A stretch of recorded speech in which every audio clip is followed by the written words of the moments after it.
बिस्मिल्लाहिर्रहमानिर्रहीम। नाज़रीन किराम, अस्सलामु अलैकुम वरहमतुल्लाहि वबरकातुहू। उम्मीद करता हूँ कि आप सभी लोग खैरियत से होंगे और मैं अल्लाह से दुआ गो भी हूँ कि अल्लाह ताला हमें और आपको अल्लाह खैरियत और आफ़ियत के साथ रखे। देखिए, आज की हमारी इस वीडियो का टॉपिक है वो बहुत दिलचस्प है। वो ये है कि इद्दत के दरमियान, यानी वो औरत जिसका शौहर फौत हो जाए या वो औरत जिसका शौहर उसको तलाक दे दे तो उसे इद्दत करनी पड़ती है। मुतल्लका औरत की इद्दत है 3 हैज़, यानी 3 मरतबा औरत पाक हो जाए, और बेवा औरत की इद्दत है 4 महीने 10 दिन।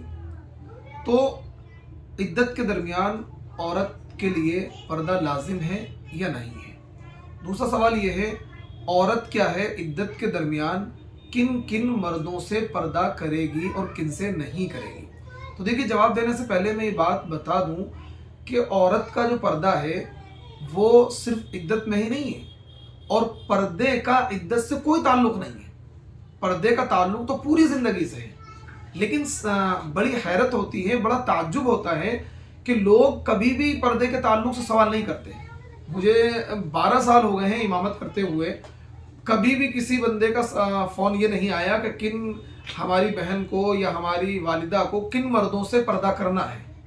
हाँ, जब इद्दत में कोई औरत होती है तो फिर उसके रिश्तेदारों का फ़ोन आता है कि भाई हमारी खाला या हमारी वालिदा या हमारी बहन इद्दत में बैठी हुई है और इन्हें किन किन मर्दों से पर्दा करना है। तो ये बात मैं क्लियर कर दूं कि इद्दत का पर्दे से कोई ताल्लुक नहीं है, या पर्दे का इद्दत से कोई ताल्लुक नहीं है। इद्दत अलग चीज़ है, पर्दा अलग चीज़ है। पर्दा औरत की पूरी ज़िंदगी में है। ऐसा नहीं है कि सिर्फ इद्दत में ही औरत पर्दा करेगी। इद्दत से पहले भी कोई पर्दा नहीं, इद्दत से बाद में भी कोई पर्दा नहीं। जब से औरत बालिग हुई है और मरते दम तक उसके लिए पर्दा है। और किन किन मर्दों से पर्दा है आज मैं इस वीडियो में उनकी वजाहत करूंगा, और किन से पर्दा नहीं है उनकी भी वजाहत करूंगा। और उसके बाद मैं एक उसूल आपको बता दूंगा। वीडियो के लास्ट में उस उसूल को जहन में रखेंगे तो आप क्या है खुद ही फैसला कर लेंगे किन मर्दों से पर्दा करना चाहिए और किन से नहीं करना चाहिए। देखिए, वो लोग जिनसे पर्दा नहीं है, बाप से कोई पर्दा नहीं, भाई सगे भाई से कोई पर्दा नहीं है, चचा बाप के दर्जे में होते चचा ताया, इनसे कोई पर्दा नहीं है, सगे मामू से कोई पर्दा नहीं है, शौहर से पर्दा नहीं है, ससुर से पर्दा नहीं है, बेटे से पर्दा नहीं है, पोते से पर्दा नहीं है, नवासे से, शौहर का बेटा, यानी अगर किसी औरत ने किसी मर्द से शादी करी तो उसका अगर पहली बीवी से कोई बेटा है तो उससे क्या है, शौहर के बेटे से पर्दा नहीं है। दामाद बेटे की तरह होता है, दामाद से पर्दा नहीं है। भतीजा, यानी भतीजा वो जो बहन का बेटा है, यानी इस औरत की बहन का बेटा ये भतीजा होगा, तो इससे पर्दा नहीं है। भांजा, इसी तरह इसके भाई का जो बेटा है, यानी जो शौहर का भतीजा या शौहर का भांजा, उससे तो पर्दा है। लेकिन जो भतीजा इसका खुद का भतीजा, यानी इसके भाई का बेटा या इसकी बहन का बेटा, उससे पर्दा नहीं है। मुसलमान औरतें, उनसे पर्दा नहीं। काफिर बांदी, उनसे पर्दा नहीं है। ऐसे अफराद जिनको औरतों के बारे में कोई इल्म ना हो, मसलन छोटे बच्चे जिनको अभी समझ नहीं है कि औरत क्या चीज़ है, मर्द क्या चीज़ है, मर्द और औरत में कोई फ़र्क मालूम नहीं है, उनके अंदर शहवत का जज्बा अभी नहीं जागा है, वो बच्चे हैं अभी, तो उनसे पर्दा नहीं है। अच्छा जी, इसके अलावा पर्दा किन से है?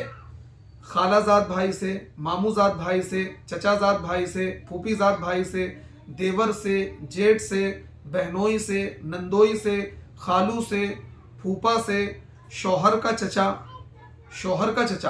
शौहर का मामू, शौहर का खालू, शौहर का फूफा, शौहर का भतीजा, शौहर का भांजा। देखिए बात आ गई। शौहर का जो भतीजा होगा, शौहर का जो भांजा होगा, उससे पर्दा है। अपना इसका खुद का जो भांजा है, यानी इसके भाई का बेटा और इसकी बहन का बेटा, उससे पर्दा नहीं है। अब यहाँ पर मैं एक उसूल आपको बता दूं, ये सारी चीज़ें आपको याद ना भी हो तो फिर भी आप क्या है मसला समझ में आ जाएगा। हर वो मर्द जिसका उस औरत के साथ जिंदगी के किसी भी मोड़ पर निकाह हो सकता है, निकाह हराम नहीं है, तो फिर क्या है उससे पर्दा है। और हर वो मर्द जिसका इससे निकाह हो ही नहीं सकता है जिंदगी किसी भी मोड़ पर जाकर, तो फिर उस मर्द से पर्दा नहीं है। बाप से, भाई से, सगे भतीजे से, सगे भांजे से, मामू से, चचा से, ताया से, दामाद से, इनसे ज़िंदगी के किसी भी मोड़ पर निकाह नहीं हो सकता है। भाई बहनों से निकाह हो जाता है, भाई बहन का इंतकाल हो गया तो दूसरी बहन से निकाह हो जाता है, नंदोई से भी निकाह हो सकता है, फूफा से भी निकाह हो सकता है। तो हर वो मर्द जिससे निकाह हो सकता है ज़िंदगी के किसी भी मोड़ पर जाकर, तो उस मर्द से क्या है पर्दा करना पड़ेगा, पर्दा फ़र्ज़ है। और जिस मर्द से निकाह नहीं हो सकता है ज़िंदगी के किसी भी मोड़ पर, उस मर्द से कोई पर्दा नहीं है। तो देखिए, इस बात को याद रखिए। इद्दत के दरमियान पर्दे के सवाल आते हैं, तो ये बात याद रखिए, पर्दे का इद्दत से कोई ताल्लुक नहीं है। पर्दा तो औरत की पूरी ज़िंदगी में होना चाहिए। तो मैं लोगों को यही जवाब देता हूँ कि भाई, आपने मसला पहले मालूम क्यों नहीं किया कि भाई पर्दा किन से? पर्दा तो पहले भी था, सिर्फ इद्दत में ही पर्दा करना है, इद्दत के बाद पर्दा नहीं करना है। तो इसलिए पर्दा जिन मर्दों को मैंने बताया, उन मर्दों से पूरी ज़िंदगी पर्दा करना है। इद्दत में भी पर्दा करना है, इद्दत के बाद भी करना है, और इद्दत से पहले भी करना है। उम्मीद करता हूँ कि ये मसला समझ में आ गया होगा। अस्सलामु अलैकुम व रहमतुल्लाहि व बरकातुहू।